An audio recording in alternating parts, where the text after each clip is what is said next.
Hey there, I'm Dave Holmes with Dom Taberry telling you about an exciting new offer. It's called Buckeye Beats. Imagine all your favorite songs rewritten about Ohio State. Don't understand? Here's the Johnny Cash classic, The Reign of Mire. Bucks are a prideful team, and the coach has a real good scheme.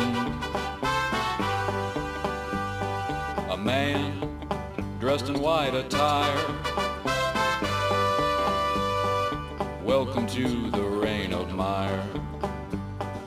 Buckeyes love this current reign of mire. When Tressel left, the program was on fire, so they reached out to a Buckeye prior, the reign of mire. Hey Dave, why are you calling it Buckeye Beats? Well, kids nowadays like to put on their Beats by Dre headphones, so... Dre? Yeah, Dr. Dre. Oh, he's a physician. You're serious? All right, well, Dom, let's play something more your speed. Here's the Beatles' #1 smash, Saturday. Saturday, maize and blue collide with scarlet and gray. Fans will cheer and yell at every play. Oh, finally, it's Saturday. Dom, somebody's celebrating his 50th birthday this year. Well, that's nice that you think so, but I'm just maybe a couple years. Dom, you celebrated your 50th back in 1962. I'm talking about Brutus Buckeye, and he's the inspiration behind Sir Mix-a-Lot's one-hit wonder, Baby Got Bucked. I like big bucks and I cannot lie. OSU fans can't deny.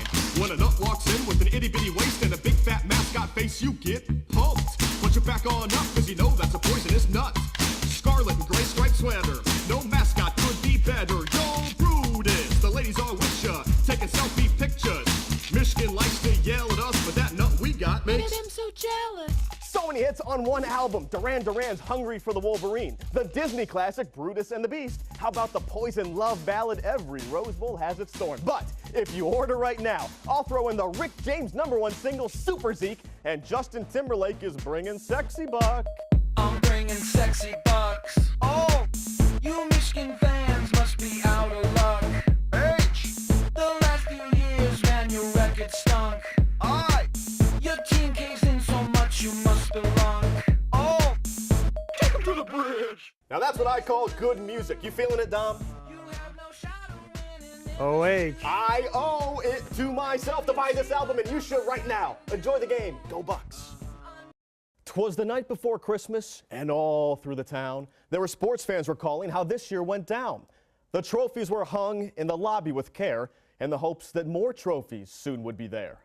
The first Final Four, and without two QBs. It was Cardell, not Braxton or even JT, but the Buckeyes beat Bama in a battle of Reds while visions of Sugar Bowls danced in their heads. Then Urban and his coaches proved to be wise men. They hammered the Ducks and shut down the Heisman. A national championship and incredible streak from the arm of Cardell and the legs of Zeke. From football to football, where the crew fans showed up to see their team finish one goal from the cup. A postseason run giving hope for tomorrow, and a storybook season for one Kai Kamara. At the Memorial, David Lingmerth beat all of the pros. A playoff was a thorn for poor Justin Rose. Good for David, good for golf, but it's kind of a shame if you're writing a poem and need to rhyme his last name. Lingmerth. Moving on. LeBron took his talents from South Beach to Lake Erie, and for most of the season, the Cavs were quite cheery. Until they got injured, then it quit in a hurry. They brought the trophy to Cleveland, but it left with Steph Curry. The Jackets start in the cellar, losing 8 in a row, and the fans got quite angry with a debut that slow. So much for the hype. Guess they're not Cinderella, so goodbye Todd Richards. Hello, John Tortorella. Can rhyme his name. The All-Star game in Cincy, it was one to remember. Todd Frazier won the Derby, but got dealt in December. While closer to home and with much younger pups, the Columbus Clippers brought home the Governor's Cup. On the court, Kelsey Mitchell left quite the impression, leading the nation in scoring while only a freshman. And Logan Stieber finished his career like a dream, his 4th national title, but the first for his team. But high school sports are really sports at their core, and Bishop Hartley is king, the best of D4. All in all, this whole year, one of the best that we've seen. Merry Christmas to all, on to 2016. Hello from University of Phoenix Stadium here in Glendale, Arizona. I'm Dave Holmes with your Buckeye Blitz. Behind me is the home field for the NFL's Arizona Cardinals, and there will be plenty of NFL caliber talent on this field this Friday when the Buckeyes play the Fighting Irish in the Fiesta Bowl. It's easy to forget Notre Dame spent much of the season in the top 4 of the college football playoff rankings. Just like the Buckeyes, they were a couple plays away from having the chance to play for a championship here, and because of that, the Ohio State players are expecting a battle. Well, I think they're the best receiving core that we'll see all year. They have a very fast receiver in number 7, and they're just good all around. They have guys all over the place, athletes all over the place, so it's going to be a great challenge for us, and we're really looking forward to it. A few weeks ago, Buckeyes offensive lineman Pat Elflein announced he was returning to Ohio State for his senior season. Now we have a little more insight into that decision. Elflein will make the move next season from guard to center, a position he is familiar with. Pat's backed up a little center with Jacoby Bourne, and he thinks it gives him the best chance of succeeding in the NFL. The pros are coming back, you know, graduate, possibly start graduate school, play center, and that just outweighed the pros of leaving early because I was just getting inconsistent information of where I was going to go. So it was a safe bet. I want to graduate. That's my main thing. And come back and play for Ohio State. I mean, my family's in Columbus. I love Ohio State, and you know, you can't get better than playing for the Buckeyes. So. Coming up next on the Buckeye Blitz, there's always some craziness at Media Day during Fiesta Bowl week, and Zeke Elliott provided the fun this morning. What on earth is Zeke doing riding a scooter, and who does that scooter actually belong to? We'll explain next. Let's talk about the win over Minnesota with former head coach John Cooper and former running back Beanie Wells. Guys, the Golden Gophers put up a fight last week, Coop. On this show, you said it'd be closer than we thought, and it was, so I'm guessing you aren't surprised. I wasn't surprised. Minnesota, I thought, was a well-coached football team. They're usually not going to beat themselves. Didn't have a lot of imagination on offense, and we shut down their running game. You shut down their running game, you're going to win the game. But I thought they played hard. I'll give them credit. I thought they played hard, and they took away most of our big plays until, you know, late in the ball game. One possession game there in the fourth quarter. It was pretty close. Yeah, you know, I thought they did a great job. Like Coach said, you know, they don't shoot themselves in the foot. They're a well-coached team.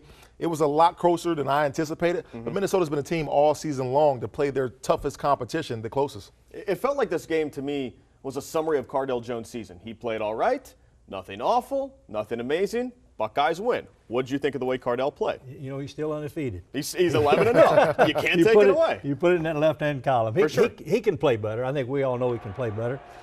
He did some good things. He did some bad things. Held the ball a little bit too long. Took some sacks.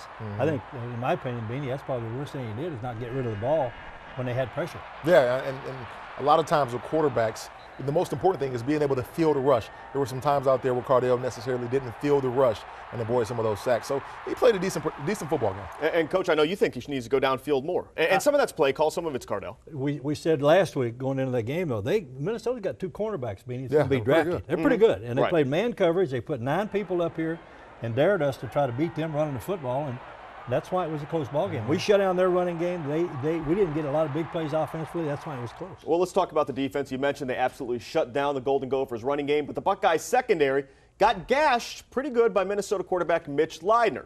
All right, so what do we think about the pass defense in this game? Beanie, I'll start with you. You know, I thought we did a pretty good job for the most part. Obviously, there were a couple plays, you know, where they came up on the better side than us. But for the most part, I thought our defense did a solid job getting after the quarterback, rushing him, and, you know, obviously clogging up those run lanes. For Minnesota to win the game, they had to beat us left-handed. They're not going to beat you throwing the football. So we shut down their running game, forced them to throw the ball down the field, and our secondary played pass defense pretty good. And Von Bell had a fantastic game. Yeah. Von Bell was the defensive player of the game, or the player of the game, not defensive player. Yeah, the pick six really turned things around. All right, let's do a little trivia here on Game Time. Ezekiel Elliott is the first Buckeye to rush for a back-to-back 1,000-yard season since. Oh, don't act like you don't know this. Who knows? Coach, you got this one?